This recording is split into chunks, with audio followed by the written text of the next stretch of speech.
Parliament के monsoon इजलास का आगाज हो गया है। 12 अगस्त तक चलने वाले इस इजलास के पहले दिन मुल्क के नए सदर जमहूरिया के इंतखाब के लिए वोटिंग हुई। सदारती इंतखाब के लिए वोटिंग सुबह 10 बजे से शुरू हुई, जो शाम 5 बजे तक चलेगी। आज सुबह गहमा गहमी के बीच वज़ीर आज़म नरेंद्र मोदी समेत कई वुज़रा ने पार्लियामेंट में वोट डाला, जबकि दीगर एमपी लगातार वोट डालने पहुंच रहे हैं और वहीं रियासतों में भी वोट डालने का अमल जारी है। यूपी के सीएम योगी आदित्यनाथ ने लखनऊ में वोट डाला, तो उधर तमिलनाडु सीएम एमके स्टालिन ने चेन्नई में वोट डाला है, जबकि दीगर वुज़राए आला और उनके कैबिनेट के वुज़रा वोटिंग कर रहे हैं। आपको बता दें कि सदारती इंतखाब के वोटों की गिनती 21 जुलाई को होगी, यानी 21 जुलाई को पता चल जाएगा कि मुल्क का अगला सदर जमहूरिया कौन होगा।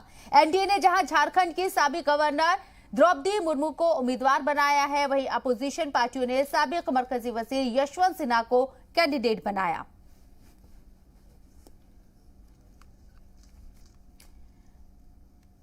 तो नए सदर जमहूरिया के इंतखाब के लिए आज वोटिंग हो रही है। शाम 5 बजे तक अमल पूरा हो जाएगा और 21 तारीख को यानी कि 21 जुलाई को नतीजे सामने आ जाएंगे और यह ऐलान कर दिया जाएगा कि मुल्क का नए सदर जमहूरिया कौन है, द्रौपदी मुर्मू या यशवंत सिन्हा। इस पर हम बात करने जाएंगे, जहां हमारे साथ कई खास मेहमान भी जुड़ेंगे। लेकिन जिस तरीके से जो नंबर गेम अभी नजर आ रहा है और क्रॉस वोटिंग भी हुई है, इसके हिसाब से अंदाजा लगाया जा रहा है कि जो नंबर गेम है वो द्रौपदी मुर्मू की हिमायत में नजर आ रहा है, यानी कि अपोजिशन एक बार फिर से सत्ता पक्ष के सामने एनडीए उम्मीदवार के सामने थोड़ी कमजोर नजर आ रही है।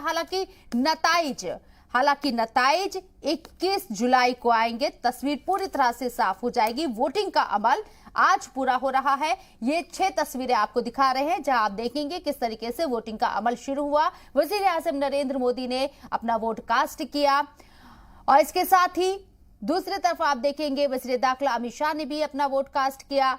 सीएम योगी आदित्यनाथ भी विधानसभा में अपना वोट कास्ट करते हुए नजर आए। वाज़ेह रहे कि रियासतों के जो वुज़राए आला हैं वो असेंबली के अंदर ही, विधानसभा के अंदर ही रियासत की अपना वोट कास्ट कर रहे हैं। एमएलए अपना वोट कास्ट कर रहे हैं और 5 बजे तक का वक्त दिया गया था, जो कि 5 बज चुके हैं और वोटिंग का अमल मुकम्मल हो चुका है। अब फैसला नतीजा 21 जुलाई को सामने आएगा और नए सदर जमहूरिया का ऐलान हो जाएगा। कौन जीता, द्रौपदी मुर्मू या यशवंत सिन्हा, ये तस्वीर साफ हो जाएगी पूरी तरह से 21 जुलाई को। लेकिन जो नंबर, जो तादाद नजर आ रही है, क्योंकि 24 अपोजिशन जमातों की हिमायत यशवंत सिन्हा को जरूर थी, लेकिन 27 दिन के अंदर जिस तरीके से जो गैर एनडीए अलायंस है या पार्टीज हैं, उनकी हिमायत भी द्रौपदी मुर्मू को मिलती हुई नजर आई। इस हिसाब से अंदाजा लगाया जा रहा है कि जो वोट वेटेज है वो द्रौपदी मुर्मू का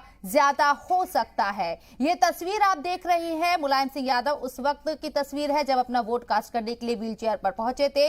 वाज़ेह रहे कि इस इलेक्शन में एक एक वोट की काफी अहमियत है और इस बात को समझते हुए अपोजिशन जमातें और एनडीए भी सत्ता के कहा है कि बहुत महत्वपूर्ण है, क्योंकि आने वाले दिनों में ये दिशा तय करेगा कि भारत में प्रजातंत्र बचेगा या धीरे धीरे करके समाप्त हो जाएगा।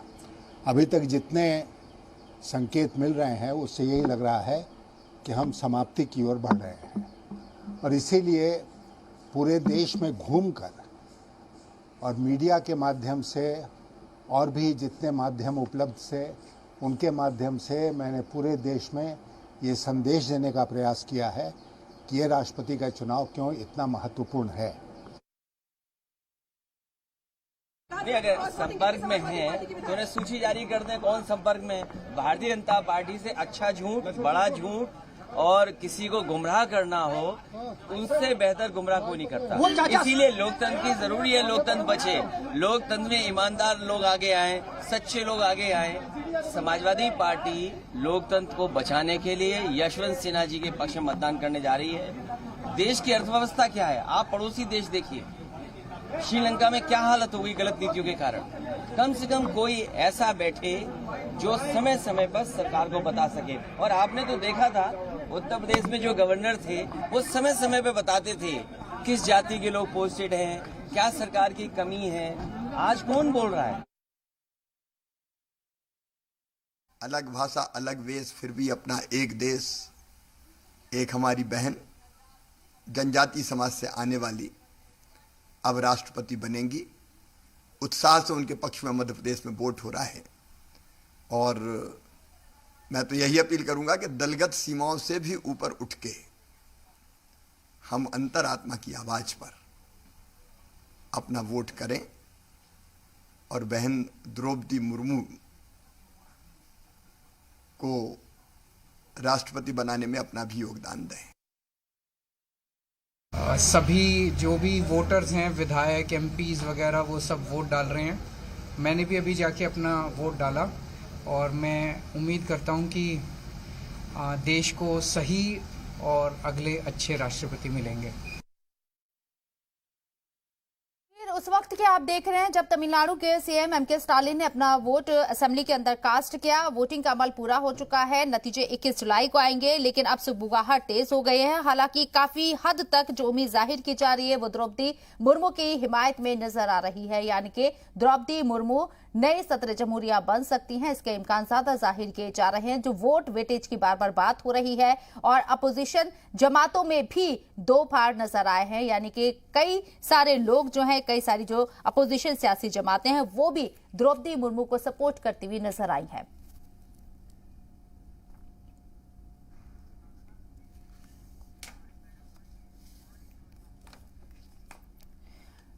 और चर्चा का आगाज करते हैं। चर्चा में हमारे साथ जो लोग शामिल हो रहे हैं उनका तारुफ आपसे कराना चाहूंगी। शुभेंदु शेखर अवस्थी साहब, BJP spokesperson, Chandramohan Sharma साहब भी हमारे साथ जुड़ेंगे, Congress leader Zeba Yasmin, spokesperson Samajwadi Party, हमारे साथ मौजूद हैं बात करने के लिए।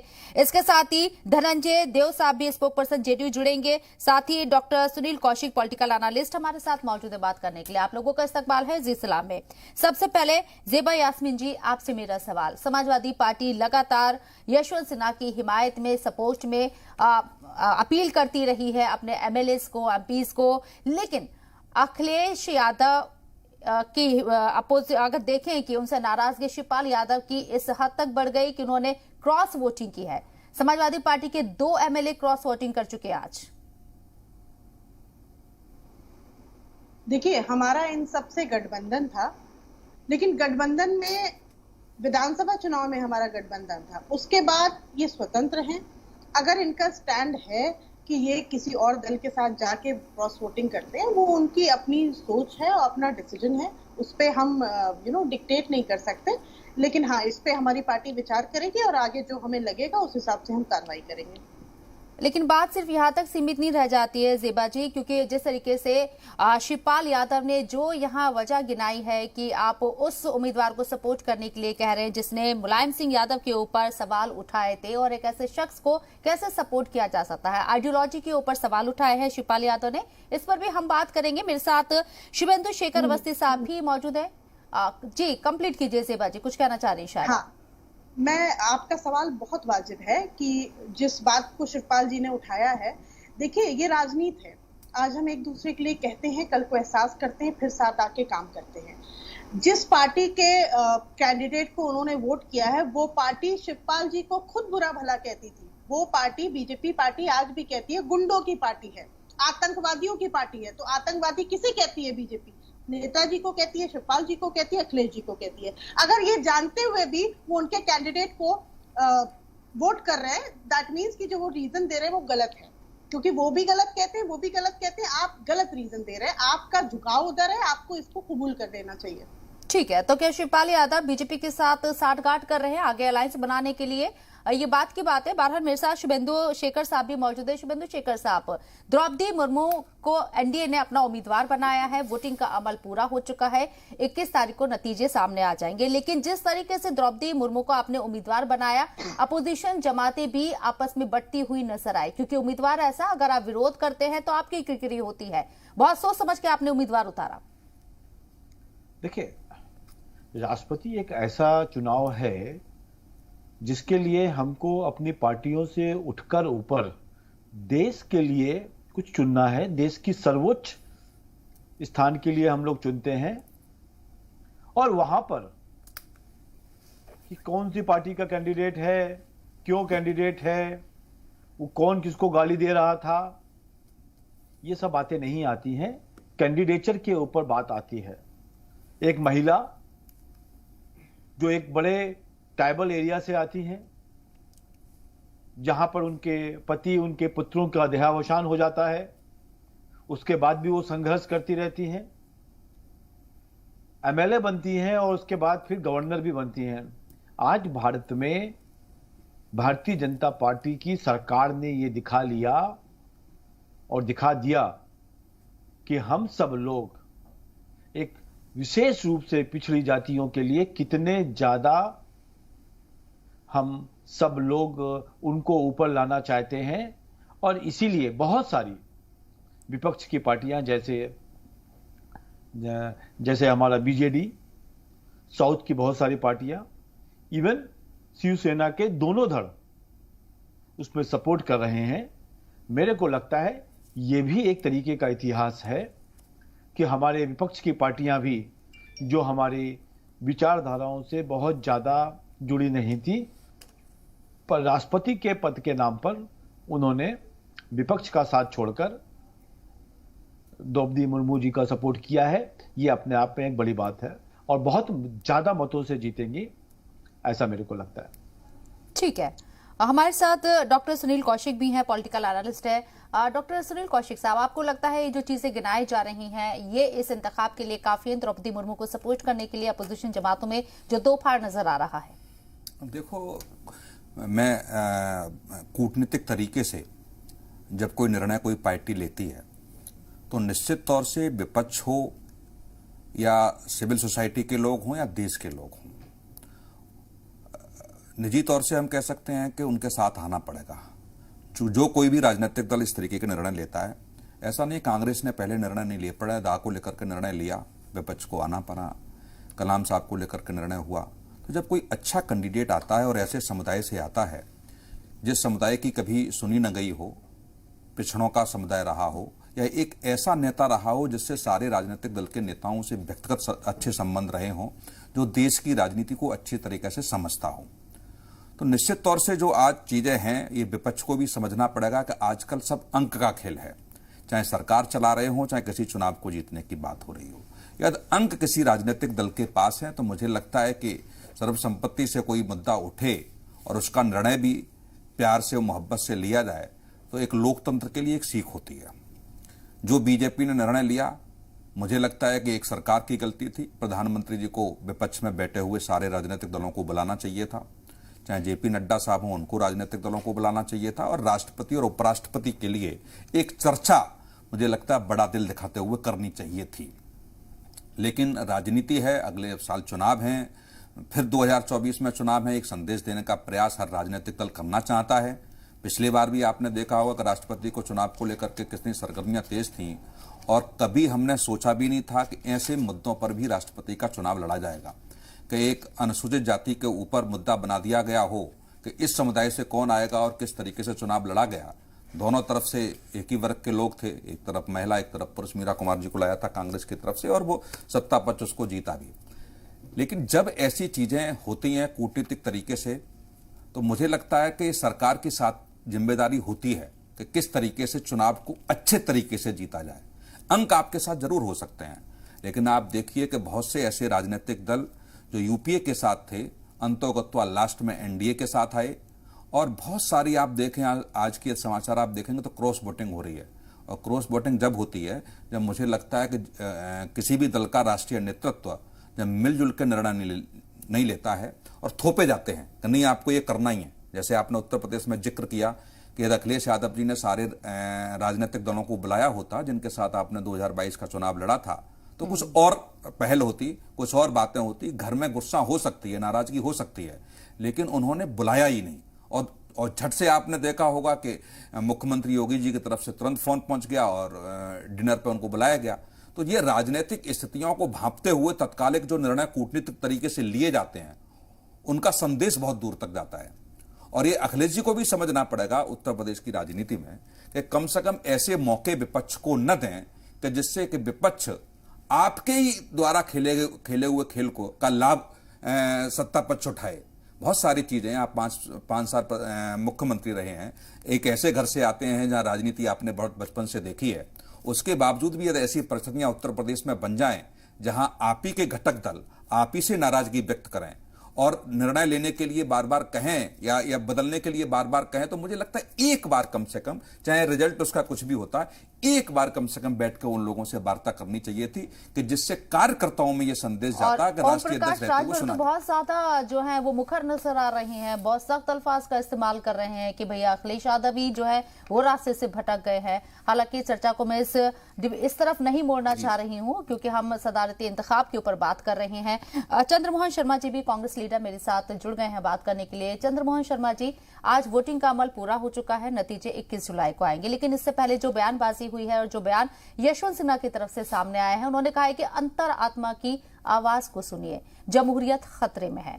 अंतरात्मा की आवाज उस वक्त क्या खामोश हो गई थी जब रामनाथ कोविंद साहब के लिए इलेक्शन हुआ था, राष्ट्रपति का इलेक्शन हुआ था, तब उन्होंने इस बात का जिक्र नहीं करा। आज वो कैंडिडेट हैं इसलिए अंतरात्मा का जिक्र कर रहे हैं, वो बीजेपी में रह चुके हैं। आपको लगता है कि अंतरात्मा की आवाज सिर्फ जो है यशवंत सिन्हा के साथ सुनी जाएगी, क्या बीजेपी के साथ नहीं जा सकती?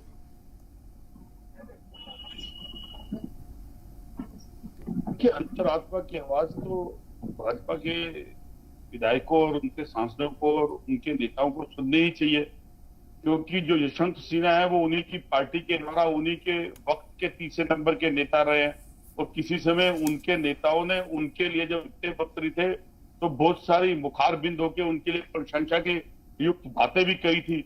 आज भले ही वो किसी और पार्टी के नुमाइंदे होकर देश के सामने राष्ट्रपति के कैंडिडेट बन के आए हैं, लेकिन छाप की वैल्यू तो रही है, लेकिन उसके बाद उनके नेता और प्रवक्ता उनको किसी और ढंग से अटेंड करते हैं, उनको किसी का संबंध टेरिस से बोलते हैं, किसी कुछ करते हैं। तो अंतरात्मा की आवाज कहीं ना कहीं भाजपा के सांसद और विधायकों को सुननी थी।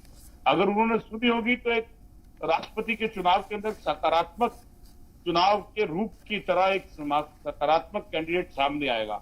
अगर हम हर बार किसी भी चुनाव को करते हैं और चुनाव करने के बाद उसके अंदर किसी भी एक वर्ग को लाकर उसकी सिंपैथी को गेन करने की जो स्ट्रेटेजी, जो तरीका भाजपा ने अब तक अपनाया है, तो उसी का उदाहरण है। मुर्मू जी को विरोध नहीं। चंद्रमोहन जी, आप कह रहे हैं कि बीजेपी के जो एमएलए एमपीज है उनको अंतरात्मा की आवाज सुननी चाहिए। यहाँ तो आपके अलायंस में सरकार थी महाविकास आघाड़ी की, शिवसेना ने अंतरात्मा की आवाज सुनी और द्रौपदी मुर्मू को सपोर्ट किया है। एक दलित आदिवासी महिला जब उम्मीदवार बनती है तो उनका कहना था कि वो उन्हें सपोर्ट करेंगे, ये उन्होंने साफ किया। देखिए, जब ताकत, पैसा, बल और डर की राजनीति हैवी हो जाए तो कहीं पर भी कोई सिद्धांत रहता नहीं, और जिसके पास ताकत, बल और पैसा हो वो ही सिद्धांतहीन हो, और वो उस सिद्धांतित होते हुए अपने बल का प्रयोग करके किसी को भी अपने साथ जोड़ने की आकांक्षा रखता हो, जो कई बार लोकतंत्र को पायदान पे रखते हुए सरकारों को बदल देता हो। तो ये एक छोटा सा उदाहरण है राजनीति के अंदर, ये पहले भी रहे हैं, आज भी उस चीज को जरा बढ़ चढ़ के साबित हो रहे हैं। तो लोकतंत्र के अंदर चुनाव तो ठीक है हुआ, अब जो जीतेगा वो भी सामने आएगा, लेकिन लोकतंत्र के अंदर संसद के मुद्दों की बहस होना क्या ये मर्यादित चीज नहीं है? क्या सरकार को उन मुद्दों पे बहस करना, और मुद्दों पे आज दो जो दानव देश के अंदर विकराल रूप आकृति ले चुके हैं, बेरोजगारी और महंगाई, उससे कतराने की भाजपा के नेताओं की जो आदत है वो आज उसका असर जीएसटी के रूप में, गब्बर सिंह के टैक्स के रूप में, महंगाई के रूप में। ठीक है सर, इस पर भी हम डिबेट करेंगे, इस पर भी डिबेट करेंगे, लेकिन मैं फिर से वही कहूंगी कि डिबेट को डिरेल नहीं करेंगे। बेरोजगारी, महंगाई का मुद्दा भी अपनी जगह है, लेकिन हम तेजस्वी यादव ने जो ये बयान दिया है कि वो एक डमी है, सीधे आपने एक महिला की काबिलियत के ऊपर सवाल उठाया है, और वो आदिवासी महिला जो 2 बार एमएलए रही है, 2000 और 2009 में बीजेपी की तरफ बहुत ज्यादा हवा नहीं थी, बीजेपी के टिकट से एमएलए चुनी गए। अपनी काबिलियत के बल पर एक क्लर्क की उन्होंने नौकरी की, वहां से अपने सफर को उन्होंने शुरू किया, आगाज किया, गवर्नर रही और आज राष्ट्रपति की रेस में शामिल है। आपको लगता है कि चुनौती है एक महिला की काबिलियत को? देखिए, मैं सबसे पहले आपने मुझे इस कार्यक्रम में जोड़ा, इसके लिए मैं आपका तहे दिल से शुक्रिया अदा करता हूं। और नेता विरोधी दल तेजस्वी जी ने जो अपनी बातों को रखा है, सबसे पहले उनको विचार करना चाहिए। महिला क्या है? महिला देश की आधी आबादी का नेतृत्व करती है। अगर कोई महिला राष्ट्रपति दूसरी बार अगर राष्ट्रपति बनने की ओर अग्रसर है और उसको इस तरह से मूर्ति कहना, ये समझ से परे की बात है। शायद वो अपने अशिक्षित होने का प्रमाण पेश कर रहे हो। दूसरी बात, नहीं, उनकी माताजी भी तो मुख्यमंत्री रही हैं। तो उनकी माताजी। देव साहब जी, आपकी आवाज नहीं आ रही है। मेरी आवाज सुन पा रहे हैं आप? बिल्कुल सुन रहे हैं। ठीक है, कंप्लीट कीजिए सर। इस तरह का राजनीति में इस तरह की टीका टिप्पणी नहीं होती है। द्रौपदी मुर्मू जी बहुत ही नीचे स्तर से ऊपर की ओर राजनीति में आई हैं। आप देखे होंगे, पहले वो शिक्षा ग्रहण किए, बहुत गरीब परिवार से आती हैं, और महिला अगर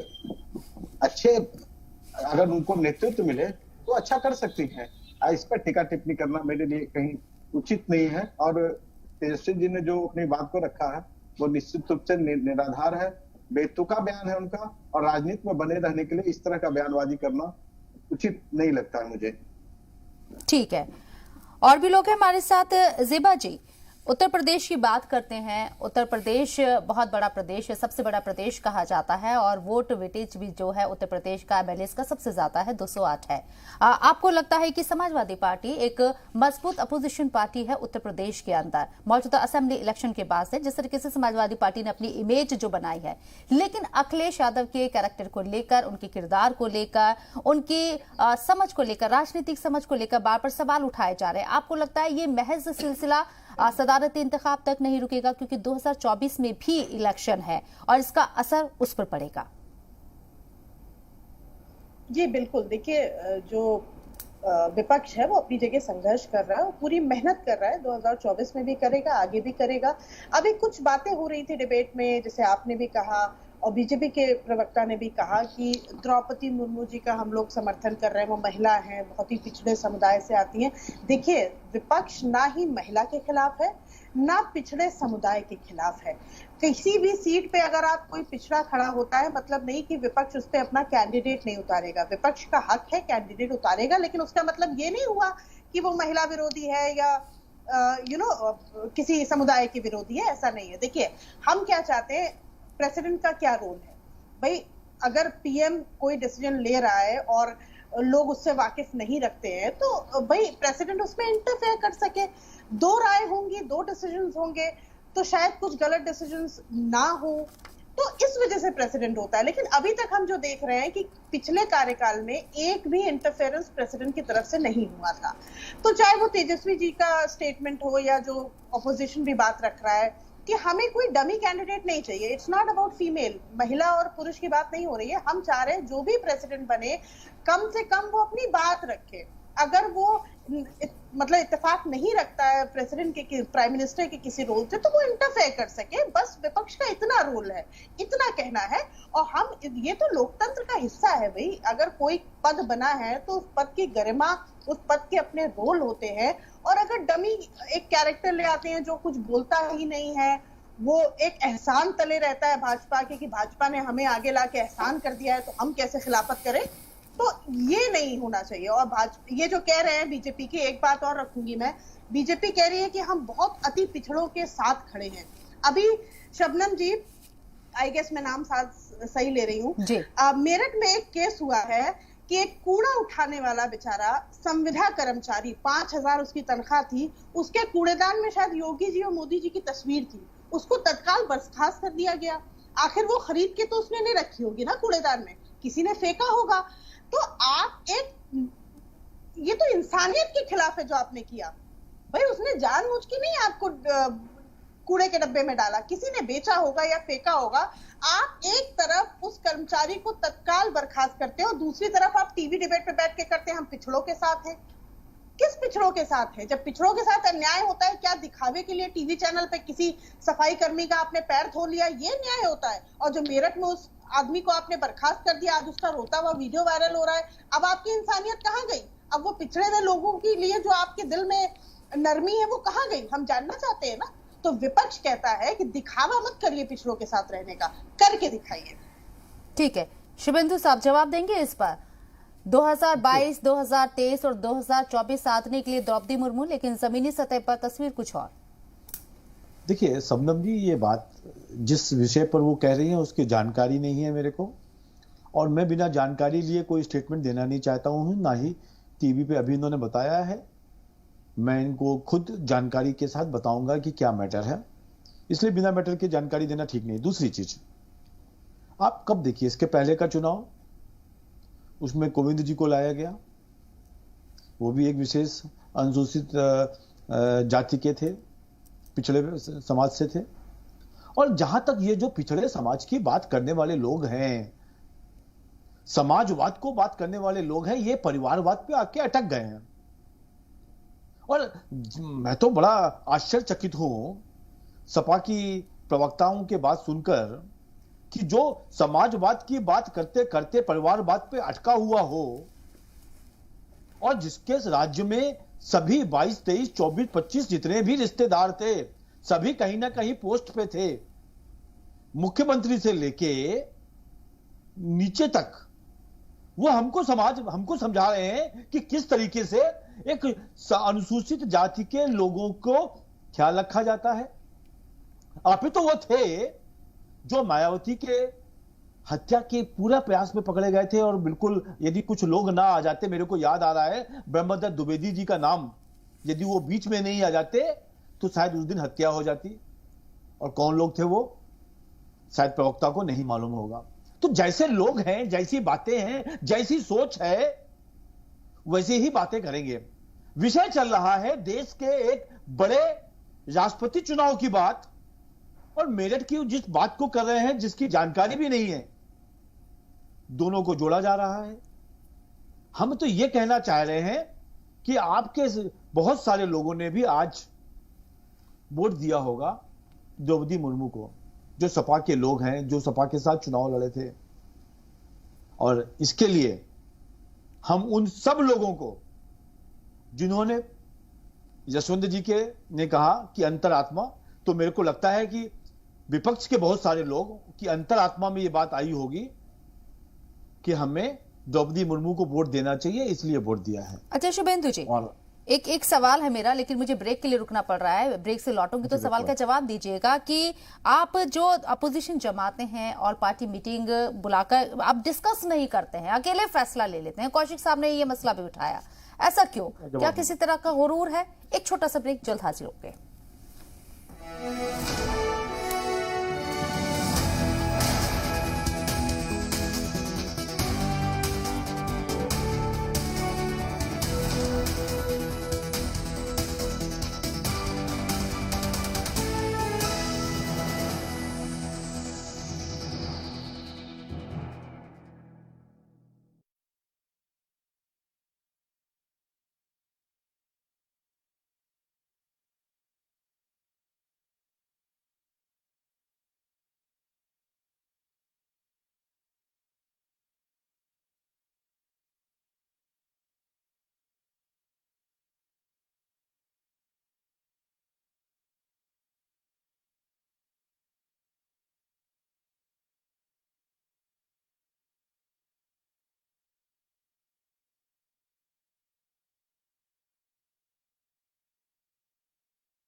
सदर जमहूरिया उम्मीदवार के लिए वोटिंग का अमल पूरा हो चुका है। 21 जुलाई को नतीजे आएंगे और हमारे साथ तमाम गेस्ट इस चर्चा में शामिल हैं। इंतखाब को लेकर हम बात कर रहे हैं द्रौपदी मुर्मू और यशवंत सिन्हा के ऊपर, और चर्चा का आगाज करते हैं। शुभेंदु जी, मेरा सवाल आपसे था, उसका जवाब आपसे लेना चाहूंगी। और एक बात और ऐड करते हो, आपने बोला कि जो मसला यहाँ पर अभी जेबा जी ने उठाया कि आपको जानकारी नहीं थी। चलिए, जानकारी नहीं थी, अगर आपकी नॉलेज में ये आता है और 1% ऐसा हुआ होता है, तब आपका क्या स्टैंड रहेगा, ये भी क्लियर कर दीजिएगा।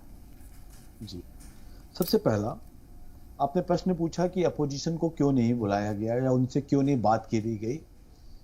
तो मैं आपको जानकारी के लिए बताना चाहता हूं कि 15 जून वेडनेसडे को राजनाथ सिंह जी ने अपोजिशन की सभी बड़ी पार्टियों से खुद बात करी, जिसमें मल्लिकार्जुन खड़गे, ममता बनर्जी, अखिलेश यादव जी भी शामिल हैं, और उनसे कहा कि हम एक कॉन्फ्रेंस करके एक ऐसा कैंडिडेट लाना चाहते हैं और आप लोग यदि कहें तो हम उसके लिए बातचीत चालू करें। और तीनों लोगों का जब निगेटिव आंसर आया कि आप साहब जो भी कैंडिडेट लाओगे हम तो अपोज करेंगे, तब हम लोगों ने अपनी आगे की डिस्कशन बंद किए हैं। लगभग 14 लोगों के साथ राजनाथ सिंह जी ने खुद 15 जून को बात की जब ये प्रोसेस चालू हुआ।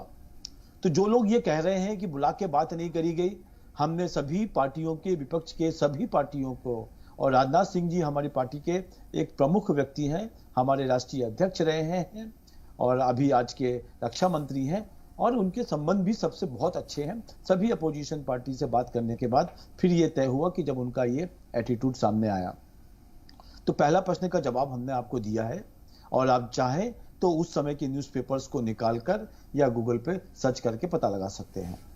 दूसरा विषय, यदि इस तरीके की कोई घटना हुई है जिस पर मोदी जी या योगी जी का कोई फटा हुआ कोई पत्रक या कोई पोस्टर कूड़े में फेंका गया, जिसमें सफाई कर्मचारी का कोई हाथ नहीं है, उसका कोई गलती नहीं है, उस पर कोई भी एक्शन नहीं होना चाहिए, और इस डिबेट के बाद हम जरूर इसका पता लगा के इसकी जानकारी लेंगे।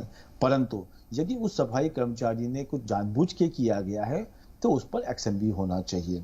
दोनों चीजों की जांच होने के बाद एक्शन हो, ये मैं आपके इस टीवी चैनल के ऊपर एक संदेश देना चाहता हूं कि यदि उसकी गलती नहीं होगी तो उस पर एक्शन नहीं होगा और उसकी बर्खास्तगी नहीं होगी और उसको दोबारा रजिस्ट्रेट किया जाएगा। ठीक है, कौशिक साहब। नहीं, देखो, ये कहना थोड़ा सा मुश्किल है। बर्खास्तगी जब भी होती है जब रिपोर्ट मांगी गई और प्रशासन ने वहाँ के ने रिपोर्ट सरकार को सौंपी है और उसी के बाद एक्शन हुआ है।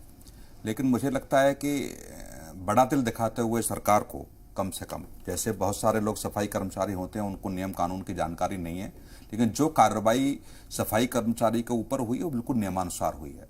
राष्ट्रपति, प्रधानमंत्री, मुख्यमंत्री ऐसे पद हैं जिनके कहीं भी चित्र पाए जाते हैं इस तरीके की, और जहां अनदेखी की जाती है, मुझे लगता है उन कर्मचारियों के ऊपर कार्रवाई होती है। ये नियम है, संवैधानिक नियम है, इसमें कोई दिक्कत नहीं है। लेकिन यदि ऐसा हुआ है, अनजाने में हुआ या जानबूझ करके हुआ, ये सारी रिपोर्ट शासन को गई है और उसके बाद कार्रवाई हुई है।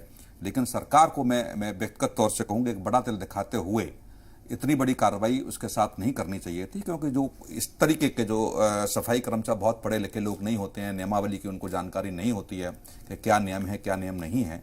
लेकिन फिर भी यदि भाजपा के प्रवक्ता ने कहा है तो निश्चित तौर से मैं कहूँगा कि यदि उसकी बर्खास्तगी रुके तो बहुत अच्छी बात होगी, अपने नेताओं से बात करें। लेकिन जहाँ तक है ये पूरा प्रकरण मुख्यमंत्री के संज्ञान में भी है और संगठन महामंत्री सुनील बंसल जी के भी संज्ञान में है, सारे नेताओं के संज्ञान में हुआ है, उसके बाद ये निर्णय लिया गया है। दूसरी बार राजनाथ सिंह जी के बारे में जो जिक्र उन्होंने किया, मुझे लगता है फोन पे बात करना और एक सामूहिक रूप से मीटिंग बुलाना, दोनों में बहुत अंतर है। और ये जिम्मेदारी राजनाथ सिंह को नहीं, जेपी नड्डा साहब को संभालनी चाहिए थी, क्योंकि पार्टी के राष्ट्रीय अध्यक्ष वो हैं, या प्रधानमंत्री जी को संभालनी चाहिए थी। यदि वो सर्वदलीय मीटिंग बुलाते और उस मीटिंग में कुछ भी होता तो कम से कम देश के सामने जब कोई लाइव तस्वीरें जाती हैं तो उसका एक अलग इम्पैक्ट पड़ता है। लेकिन फोन पे क्या वार्ता हुई, कोई उस बात का कोई जिक्र नहीं करना चाहेगा। जो कहा है तो ठीक बात है कि 2 लोगों को नियुक्त किया गया था विपक्ष के नेताओं से बात करने के लिए, ये मुझे भी पता है और मैं इस बात से सहमत हूं। लेकिन जिम्मेदारी या जेपी नड्डा साहब या प्रधानमंत्री संभालते तो कुछ और होता। खैर, कोई दिक्कत नहीं है, जैसे बीजेपी ने निर्णय लिया। लेकिन मैं अच्छे लोकतंत्र के लिए समनम जी यही कहूंगा कि जिस तरीके के लोकतंत्र की स्थापनाओं के लिए, जो लोकतंत्र के मूल्यों की हमारे देश की बात होती है, जहां विपक्ष की जिम्मेदारी और सत्ता पक्ष दोनों की जिम्मेदारी है कि कुछ ऐसे मुद्दे हैं जहां मुझे लगता है कि मिल बैठ करके निर्णय लिए जाएं। ये ऐसे चुनाव है राष्ट्रपति उपराष्ट्रपति के, जहां सहमति से बातें बनती, तो मुझे लगता है कि एक संदेश इस देश के लिए बहुत अच्छा जाता। विपक्ष को भी ये समझना पड़ेगा। मैं फिर दोबारा कह रहा हूं, अभी थोड़ी देर पहले भी मैंने कहा था, यदि अंक आपके पास नहीं है, यदि आपके पास ऐसी व्यवस्थाएं नहीं हैं जहां आप उन चुनावों को जीत सकते हैं, तो सरकार के साथ आपका आना मुझे लगता है एक सहानुभूति जैसा कदम होता कि सरकार ने, सत्ता पक्ष ने जो निर्णय लिया उसका हमने समर्थन किया और समर्थन करके हम साथ जा रहे हैं उसके। चंद्रमोहन शर्मा जी, द्रौपदी मुर्मू एनडीए की उम्मीदवार है, इस वजह से आप अगर चाह भी रहोगे तो आप सपोर्ट नहीं करेंगे, क्या ये एक वजह है इसलिए यशवंत सिन्हा को अपोजिशन ने अपना उम्मीदवार बनाया? देखिए, बिल्कुल नहीं, ये गलत बात है। ना तो कांग्रेस पार्टी की कभी इस तरह की कोई विचारधारा रही है, और अगर सर्वदलीय बैठक बुलाई जाती, सर्वदलीय बैठक बुला के बात करी जाती तो उसका विषय कुछ और होता, लेकिन हाथी के दांत दिखाने के और खाने के कुछ और होते हैं। ये भाजपा की प्रवृत्ति और भाजपा की नीति के सिद्धांत में अवगत है। जहां वो राष्ट्रपति कैंडिडेट के लिए सहानुभूति अर्जित करते हैं और वहीं पर ही एक सफाई कर्मचारी को बर्खास्त कर देते हैं और उसपे किसी चीज की सहानुभूति जाए उस पर ध्यान नहीं देते और एक लकीर से विपरीत चले जाते हैं, और प्रवक्ता सिर्फ इस बात को कहते हैं और स्टेट के मुख्यमंत्री और जो उनके नेता हैं उसको अवगत नहीं कहते। तो अगर उनको कहीं मुर्मू जी के वोट लेने हैं तो वो उनकी माता भी बन जाएगी और एक आदिवासी भी हो जाएगी। तो क्या 8 सालों में आपने किसी आदिवासी वर्ग के लिए कोई ऐसी नीति या सिद्धांत बनाई जिससे उनका पोर्टफोलियो सिस्टम को बढ़ा जाए? पूरी तरह से व्यापारिक नीति को बनाकर और राष्ट्रपति पद की गरिमा के अंदर उनको लाना, वो एक एजेंडा भाजपा का था। उसके अंदर उनकी कोई भी नीति ये नहीं थी कि विपक्ष की किसी भी दल की सहमति बनाई जाए। और राजनाथ सिंह की, जो मेरे मित्र पहली बात में अपना प्रश्न को ठोक रहे थे, तो ये सिर्फ एक फॉर्मेलिटी थी जो राजनाथ सिंह जी को निभाने के लिए दी गई थी। उसका औचित्य राजनाथ सिंह जी कई बार अपने इशारों में दे भी देते हैं, जो राजनीति के परिपृष्ठों के ऊपर सूत्र के नाम से कहा जाता है। तो वो राजनाथ जी को हम दो हमारे दो में कितनी अहमियत है ये सूत्र बता देते हैं, तो वो प्रवक्ता जी तो नहीं बताएंगे। वो फॉर्मेलिटी निभाई गई, लेकिन अगर लोकतंत्र की मर्यादा में रहकर मर्यादित होकर राष्ट्रपति चुनाव को राष्ट्रपति की ही तरह लड़ाया जाए तो ये गरिमा देश के लिए एक अच्छी साबित हो सकती है। ठीक है, मेरा सवाल धनंजय साहब आपसे है। जेडीयू की जो सियासत की नींव रखी गई है या जेडीयू की जो आइडियोलॉजी है उसने एक नया ट्रेंड जो है बिहार के अंदर शुरू किया। एक तो पिछड़ा, आपने अति पिछड़ा लोगों के लिए सियासत की। द्रौपदी मुर्मू दलित आदिवासी महिला हैं जो राष्ट्रपति इलेक्शन में आज वोटिंग उनके लिए हुई है, एनडीए ने उम्मीदवार बनाया उन्हें। आपको लगता है कि 2024 में, वो तो खैर वक्त बताएगा कि आप अलायंस में रह के इलेक्शन लड़ेंगे या नहीं लड़ेंगे, ये थोड़ा सा जल्दबाजी होगा कहना, लेकिन आपको लगता है कि ये एक आपके लिए संजीवनी होगा पार्टी को और मजबूत करने के लिए? देखिए, मैं सबसे पहले आपको ये बताना चाहता हूं कि हमारे नेता नीतीश कुमार जी शुरू से ही आधी आबादी को अधिकार देने के पक्ष में रहे हैं। बिहार पहला राज्य है जहां ये स्थानीय निकाय के चुनाव में, ग्राम पंचायत के चुनाव में महिलाओं को आरक्षण दिया, नौकरियों में 50% के आरक्षण दिया। तो इस तरह से महिलाओं को बढ़ाने के लिए, महिला सशक्तिकरण के क्षेत्र में जो नेता नीतीश कुमार जी ने काम किया है वो देश में अद्वितीय है। दूसरी बात, एक सपा के प्रवक्ता कह रही थी, मैं उनकी यादों को ताजा कर देना चाहता हूं। सपा के संस्थापक सदस्यों में से एक शिवपाल सिंह यादव जी, जो अभी एमएलए हैं उनकी पार्टी से, उन्होंने आज चुनाव में मतदान में क्रॉस वोटिंग किया और कहा कि हमारे सपा संरक्षक को, अभी जो यूपीए के कैंडिडेट हैं यशवंत सिन्हा जी, उन्होंने आईएसआई का एजेंट बताया। मतलब मुलायम सिंह यादव को उन्होंने आईएसआई का एजेंट बताया, पाक का एजेंट बताया। तो इसके हिसाब से उन्होंने अपना वोट ही द्रौपदी मुर्मू जी के पक्ष में दे दिया। देश में 2-3 सरकारें हैं, आप झारखंड में देख लीजिए, जेएमएम है, आप शिवसेना का देख लीजिए, अभी उनका गठबंधन टूटा, अभी उनकी सरकार गई है उद्धव ठाकरे जी की। किनसे गठबंधन थी? कांग्रेस से गठबंधन थी। तो जो लोग राजनीति में अच्छे लोग होंगे, जो जिनकी अच्छी सोच होगी, तो उनको तो दल से हट करके सब लोग मदद करते हैं। आप देख लीजिए, कांग्रेस के एमएलए केरला के हैं और वोट दे रहे हैं द्रौपदी मुर्मू जी को। सपा के 2 विधायक हैं यूपी के जो वोट दे रहे हैं द्रौपदी मुर्मू जी को। एनसीपी के एमएलए हैं जो गुजरात से आते हैं, वो भी वोट दे रहे हैं द्रौपदी मुर्मू जी को। तो अच्छे लोगों के लिए तो हर लोग आगे बढ़कर काम करने का काम करते हैं। और मैं आपको बता देना चाहता हूं ठीक है, आपने गुजरात का और ओडिशा का यहाँ पर एग्जाम्पल दिया। फिर सर मुझे ये भी बता दीजिए कि वेस्ट बंगाल के अंदर, मगरबी बंगाल के अंदर बीजेपी के एमएलए को क्यों फिर छुपाया जा रहा था, होटल में रखा जा रहा था, सीधे वोटिंग कराने के लिए जो है असेंबली ले जाया गया? डर किस बात का, जब नंबर आपके साथ है पूरी तरीके से? तो नंबर तो बिल्कुल ही है। आप आज मतदान हुआ है, जब इसकी गणना होगी नंबर आपको स्पष्ट रूप से पता चल जाएगा। मैं नंबर की बात नहीं कर रहा हूं, नंबर है तब हम लोगों ने कैंडिडेट दिया है, और नंबर का ही दिन है कि आप देख लीजिए उड़ीसा में जेडीएस की सरकार है, बीजू जनता दल की सरकार है, और वहां के मुख्यमंत्री जी ने कहा कि द्रौपदी मुर्मू जी अगर कैंडिडेट होंगी तो हम लोग निष्पक्ष होकर के उनके पक्ष में मतदान करेंगे, जबकि वो हमारे सहयोगी दल भी नहीं है। ठीक है, ज़ेबा यास्मीन जी, आपको लगता है कि देश में तकरीबन लगभग जो आबादी है 44% जो है ओबीसी है, और ओबीसी समुदाय को साधने के लिए क्या द्रौपदी मुर्मू को उम्मीदवार बनाया गया है? मैं फिर जिक्र करूंगी 2022, 2023 और लास्ट 2024 है। क्या पोजीशन को ये लगता है इसलिए अपोजिशन द्रौपदी मुर्मू के खिलाफ? देखिए, फिर मैं आपकी बात से इत्तेफाक नहीं रखती। हम द्रौपदी मुर्मू के खिलाफ नहीं हैं। हमारा कहना है कि एक इतने बड़े संवैधानिक पद पे आप किसी को सिर्फ इसलिए बैठा रहे हैं ताकि आप वोट बैंक उनका ले सके। आप उनको ना कोई अधिकार देंगे, ना उनको इंटरफेरेंस का अधिकार देंगे, तो ये एक डमी कैंडिडेट की तरह वो यूज करते हैं। पिछली बार भी आप देख लीजिए, पिछले के कार्यकाल में आप मुझे प्रेसिडेंट का एक एक्शन बता दीजिए जो सरकार के खिलाफ रहा हो। आप नहीं बता पाएंगी, क्योंकि ऐसा कुछ हुआ ही नहीं, और यही हम नेक्स्ट 5 इयर्स में देखेंगे। ऑपोजिशन ने यशवंत सिन्हा जी को इसीलिए खड़ा किया क्योंकि हम चाह रहे थे कि अगर सरकार, देखिए कोई दुनिया में ऐसा नहीं होता जिससे गलती ना हो, अगर सरकार कभी कोई गलत कदम उठाती है, अहंकारी रवैया दिखाती है, तो कम से कम कोई इंटरफेयर कर पाए।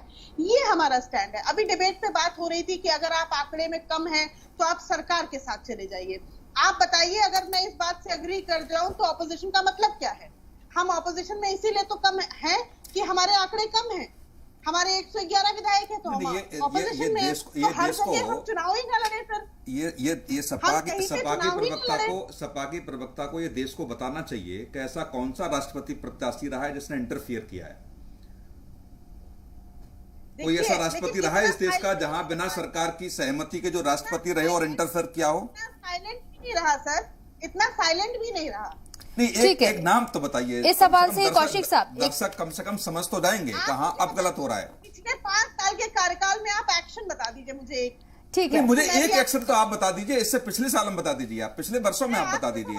यहाँ तो इस देश में तो राष्ट्रपति के फोन तक काट दिए गए। इस देश ने वो भी दौर देखा है। तो ये तो सारे लोग जानते हैं, ये तो सारा पूरा देश जानता है कि हमारे देश के राष्ट्रपति की कुर्सी में बिल्कुल खुले शब्दों में कहूं तो रबर स्टाम्प है, इसके अलावा कुछ है ही नहीं। ये कौन सा पहली बार हो रहा है? कौशिक साहब, इसी से एक सवाल है मेरा आपसे। अगर कोई बिल कानून बनने के लिए राष्ट्रपति के पास जाता है, सदर के पास जाता है, और पहली बार में सदर उसे जो है वापस कर देते हैं, लेकिन वही एज इट इज बिल सरकार दोबारा से राष्ट्रपति के पास भेजती है, तो राष्ट्रपति को उस पर साइन करने पड़ेंगे।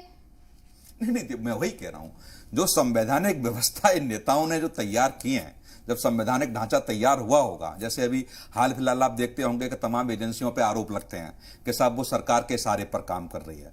कौन करता है? विपक्ष। जब विपक्ष सत्ता में होता है तो वो बिल्कुल उनके हिसाब से काम करती है, तो उनको बहुत अच्छा लगता है, क्योंकि वो लूप पोल जो उस संवैधानिक ढांचा तैयार करते समय जो छोड़ रखे हैं ना, उसका दुरुपयोग सारे लोग और सदुपयोग सारे लोग करते हैं। ऐसा नहीं है। अब ये देखते हैं कि कब किसकी बारी आएगी। अब जैसे आपने जो जिक्र किया, यदि राष्ट्रपति सहमत नहीं है, वो राज्यपाल, ऐसा राज्यपाल के लिए भी है कि यदि किसी प्रदेश की सरकार ने गवर्नर के पास कोई बिल भेजा, वापस कर दिया, दोबारा भेजा, तो मानना पड़ेगा। तो उनकी असहमति का मतलब क्या रहा? या तो आप संशोधन करके उसको भेजिए, या जिन पर क्वेश्चन मार्क गवर्नर ने या राष्ट्रपति ने लगाया है उनको डिलीट किया गया कि नहीं किया गया, उसमें संशोधन किया गया कि नहीं किया गया, ये सारी चीजें संविधान में होनी चाहिए, लेकिन नहीं है। दूसरी बात, तमाम तरीके की आप बातें देखते हैं कि साहब प्रधानमंत्री या मुख्यमंत्री गवर्नर से मिलने के लिए प्रदेश की स्थिति को बताने गए, या देश की परिस्थितियां जो हैं वो प्रधानमंत्री राष्ट्रपति महोदय को बताने गए। उसके बाद क्या होता है? आप प्रणब मुखर्जी जब देश के राष्ट्रपति थे, राष्ट्रपति के यहां कितने प्रमुख सचिव लेवल के अधिकारी होते हैं और कितनी कटौती की गई? अभी वर्तमान में राष्ट्रपति के यहां कितनी कटौती की गई स्टाफ में? आप गवर्नर साहब के यहां देख लीजिए, जब समाजवादी पार्टी की सरकार थी और गवर्नर जब थे, फिर कितने स्टाफ की कटौती थी वहां पे।